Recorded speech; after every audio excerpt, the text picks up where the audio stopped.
This is yet another phone within the Redmi Note 12 series, and just like last year's Redmi Note 11 series, there are a total of 6 different phones that are available in Malaysia, and it is very complicated to know the differences between each of the model. Just like what we have today here, this is the Redmi Note 12 Pro 5G, which is similar yet different from the Redmi Note 12 Pro Plus 5G.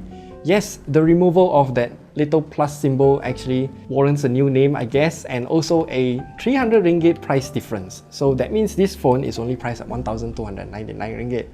But if you look at the spec sheets and put them side by side, then both of these phones have a lot of similarities, but there are more things that we need to know beyond just the spec sheets. So that is exactly what we are talking about in today's video.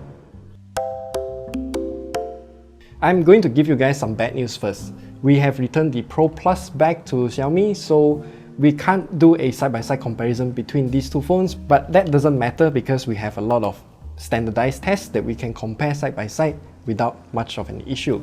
So we'll talk about the similarities between the Pro and the Pro Plus first, and we'll start off with the design. And from what I can see here, they both share the exact same size and shape, including the glass back as well. It is still in a glossy finish, which I find it to be perfectly okay, but I would personally still prefer a matte finish. However, the Pro does have a plastic frame instead of a metal frame. One big difference here though is the camera bump. The Pro looks like this, whereby the Pro Plus is made out of metal instead. Since these two phones have the exact same size, then the screen is also at the exact same size as well, clocking in at 6.67-inch OLED screen with 2400 by 1080 pixels at 120Hz maximum refresh rate.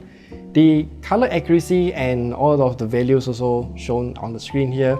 Overall, very good color accuracy, and it can go up to about 900 nits of brightness in high brightness mode, which is again very similar to the Pro Plus 5G.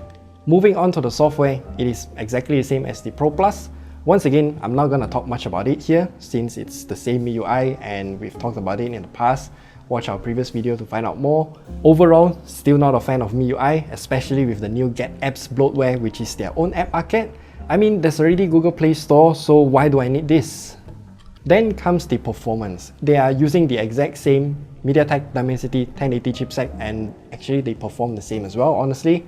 So there's really little to talk about here, but as a quick recap, in Genshin Impact at the lowest graphical settings, you can get above 30 FPS at the more graphically intensive parts of the game, but if you go to somewhere that's less intensive, then you can get about 50 FPS as well. Moving on, the battery life. It has the same 5000 mAh battery, and from our standardized tests, it has more or less the same battery life as the Pro Plus. So again, nothing much here. But what's different though is the charging speed. The Pro does come with a 67-watt charger, and it can charge from 15% to completion in about 45 minutes while maintaining below 42.5 degrees Celsius throughout the entire charging cycle. However, the Pro Plus does come with a 120-watt charger. Now, we have mentioned many times before that doubling your wattage doesn't necessarily mean doubling your charging speed, and you can watch that video at the top right corner there. The Pro Plus, with its boost charging speed enabled though, you can charge from 15% to completion in about 22.75 minutes, but it gets way too hot. Then you might ask, can I just buy a 120-watt charger from Xiaomi and then use it on the Pro? The answer is no. I tried that with another Xiaomi 120-watt charger that I have lying around, and it only takes in 67 watts maximum. I'm not sure what's preventing this. In the settings menu, I can't even find the boost charging option, so there's that. Then comes the differences. We'll start off with the cameras here, because while I do not have the Pro Plus with me to do a side-by-side comparison, I can tell you that the main camera sensor has changed. Everything else remained the same though, and it still has an OIS, which is good. That also makes this phone to be the cheapest phone available right now with OIS actually. With that said, the main camera can take some good looking pictures, and I did realize the overall behavior is similar to the Pro Plus. The colors are a bit flat, and I can enable HDR to improve it a little bit. The exposure is still a little bit weird, I guess. Like in this picture here, the building on the left side is just way too bright. The ultra-wide angle camera is pretty much the same as well. It's not a very good sensor, and everything looks a bit smeary, and the details are just not that good. But at least it is serviceable.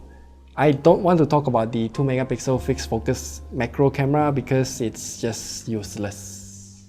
Now, there are a few more things to mention here, and just like the Pro Plus, the Pro does have an audio jack and an IR blaster at the top, a USB 2.0 port at the bottom, but no micro SD card expansion slot.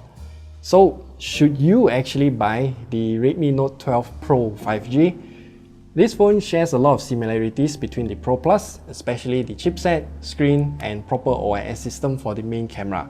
This makes me question, why should you buy the Pro Plus if the Pro is already so damn good? And it also makes me ask yet another question, why are there so many phones within the Redmi Note 12 series? Why are they repeating the same thing like what they did with the Redmi Note 11 series? I'm not the only one to complain about this. GSM Arena has, as far as I can find, 2 articles mentioning about the same exact issue that I'm facing right now. Remember, this is messy, especially when they share the same name across different specs. So that's it. That's all we have to share with you about the Xiaomi Note 12 Pro 5G. Yes, without the plus.